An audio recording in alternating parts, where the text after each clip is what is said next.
Hello everyone, this is PNG Tonight. I'm John Higgins.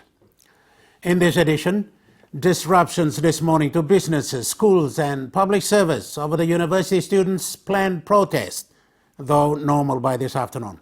Also, we talked to Ioannis Agriropoulos, the EU ambassador to Papua New Guinea, on a sustaining partnership. And later in the program, some exciting news for the cocoa industry.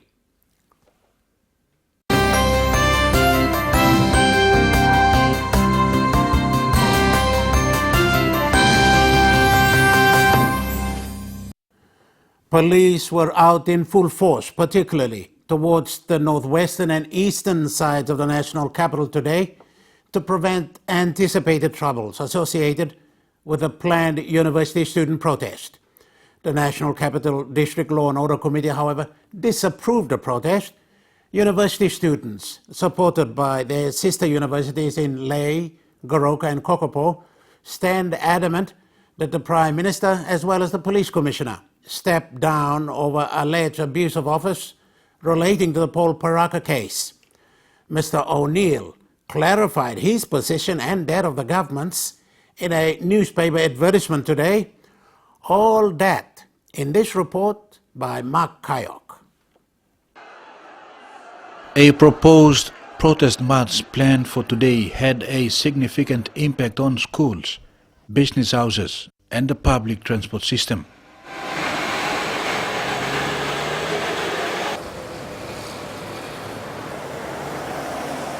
A small group of people convened at the Unagi Oval this morning of a looming public demonstration. Many schools in the city were closed and students sent home in fear. Public transportation was on halt this morning, with only a few operating cautiously.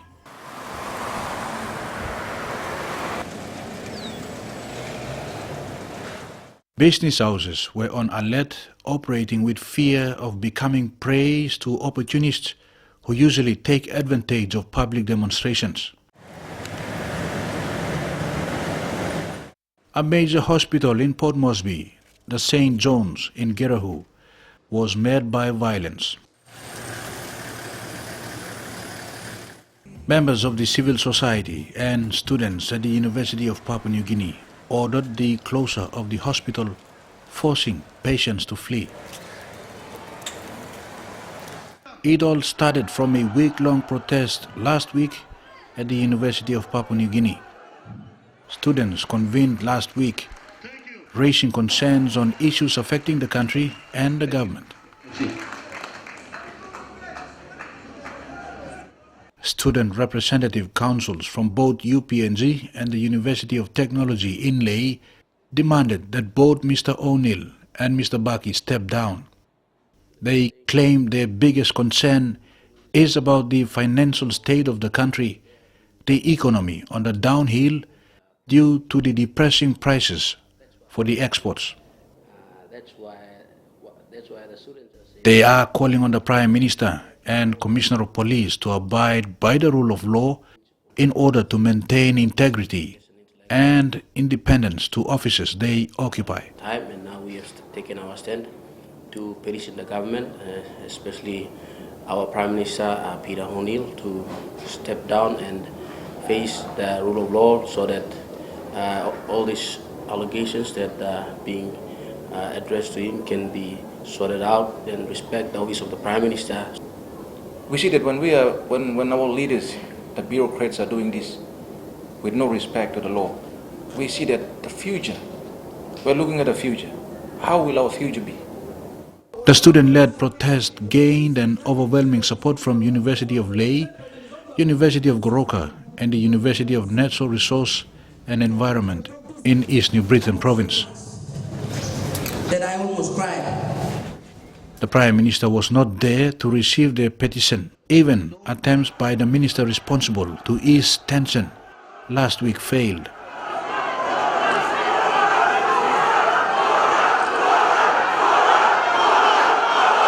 The students claim they will continue to boycott lectures until Prime Minister O'Neill receives their petition.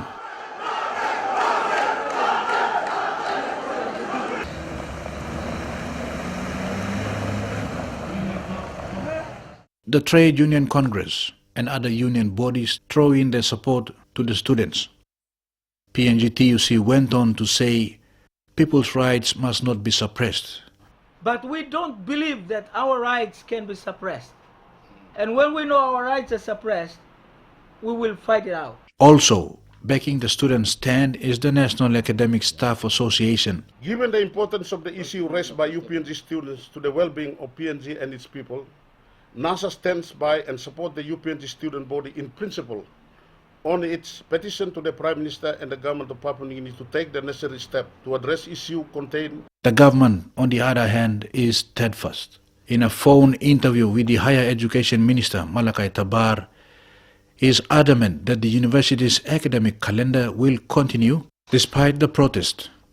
Minister Tabar reminded students not to pursue issues which are politically motivated.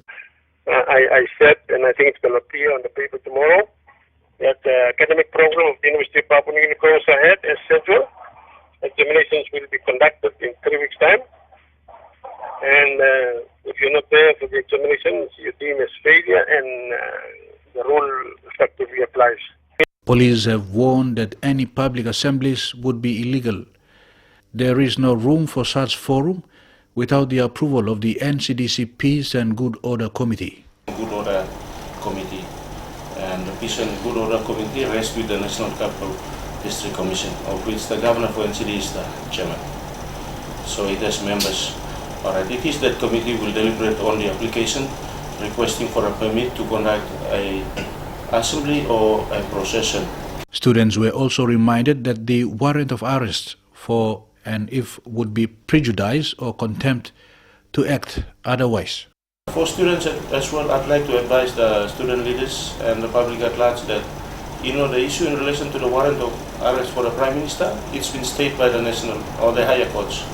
We cannot say anything at this point in time, and we cannot say anything in reference to the warrant of arrest because we are all going to be in contempt because that warrant of arrest has been stated. Until such time it is uplifted, then appropriate actions can be taken. The Prime Minister issued a statement today calling on the students to return to class. Mr. O'Neill reminded students not to sacrifice their studies and disrespect their parents who have invested so much in them.